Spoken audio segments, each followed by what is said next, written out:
हिमालय की बर्फ से ढकी पहाड़ियाँ, ऊंचाइयों में गूंजती हवाएं और चारों ओर फैली एक रहस्यमयी शांति।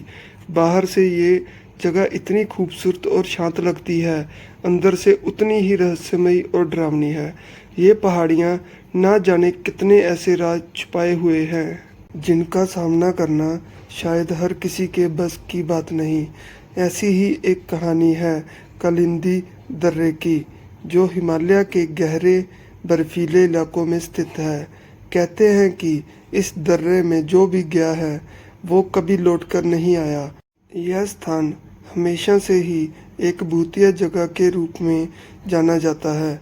यहाँ लोगों का अजीब ढंग से गायब हो जाना एक आम बात हो गई है। कुछ साल पहले राकेश नाम का एक खोजी पत्रकार इस जगह के बारे में जानने के लिए यहाँ आया। राकेश को रहस्यमयी जगहों पर जाना और उनके पीछे की सच्चाई का पता लगाना बहुत पसंद था। उसकी नौकरी भी ऐसी थी जो उसे अजीबोगरीब जगहों पर भेजती थी। जब उसने कालिंदी दर्रे के बारे में सुना तो उसने इसे महज एक अफवाह माना और वहां जाने का निश्चय कर लिया। वह चाहता था कि वह इन अफवाहों का पर्दाफाश करे और असलियत लोगों के सामने लाए। राकेश जब गांव पहुंचा तो उसने वहां के लोगों से इस दर्रे के बारे में पूछताछ की। गांव वालों ने उसे इस दर्रे की कहानियां सुनाई और बताया कि जो लोग वहां गए वो या तो लौटे नहीं या फिर उनकी लाशें अजीबोगरीब हालत में मिली। कुछ लोगों ने बताया कि वह लोग पागल होकर लौटे और एक ही बात दोहराते रहे, वह बुरी आत्मा है, वह किसी को जीवित वापस नहीं लौटने देती।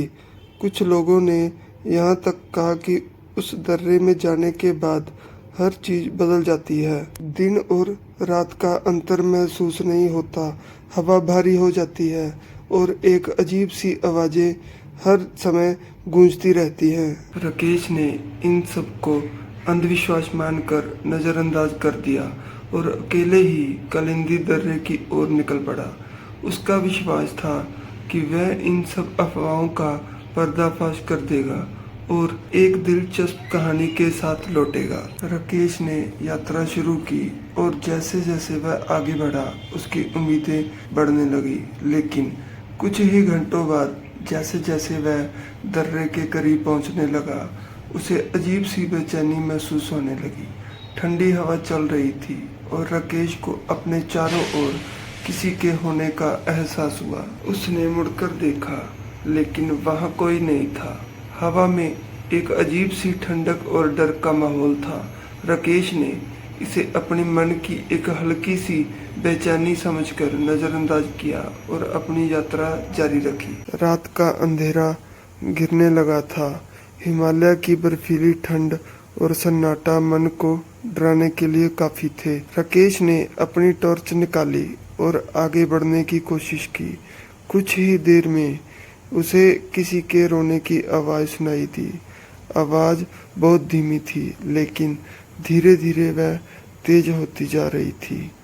राकेश ने चारों ओर देखा, लेकिन वहां कोई नहीं था। डरते हुए उसने आवाज की दिशा में देखा तो उसे एक धुंधली आकृति दिखाई दी, सफेद साड़ी में लिपटी हुई। उसके चेहरे पर खून के धब्बे थे और आंखें लाल चमक रही थी। राकेश का दिल जोर से धड़कने लगा। वह समझ नहीं पा रहा था कि ये क्या है। उसने सोचा कि शायद यह उसकी कल्पना है, लेकिन वह औरत धीरे धीरे उसके करीब आ रही थी। उसके चेहरे पर एक भयानक हंसी थी जो किसी के भी होश उड़ा सकती थी। राकेश ने अपने कदम पीछे खींचने की कोशिश की, लेकिन उसके पैर जैसे जम गए हों। वह डर से कांपने लगा और चिल्लाने की कोशिश की, लेकिन उसकी आवाज निकल ही नहीं पा रही थी।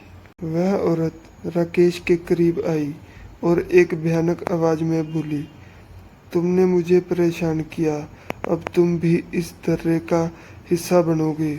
उसकी आवाज सुनकर राकेश का खून जम गया। उसने अपने आप को छुड़ाने की कोशिश की, लेकिन जैसे उसकी आत्मा भी उस औरत के शिकंजे में आ चुकी थी। राकेश ने अपनी पूरी ताकत लगाई और किसी तरह अपने पैरों को हिलाकर पीछे हटने में कामयाब हुआ। उसने भागने की कोशिश की, लेकिन उस औरत की हंसी उसके कानों में गूंज रही थी।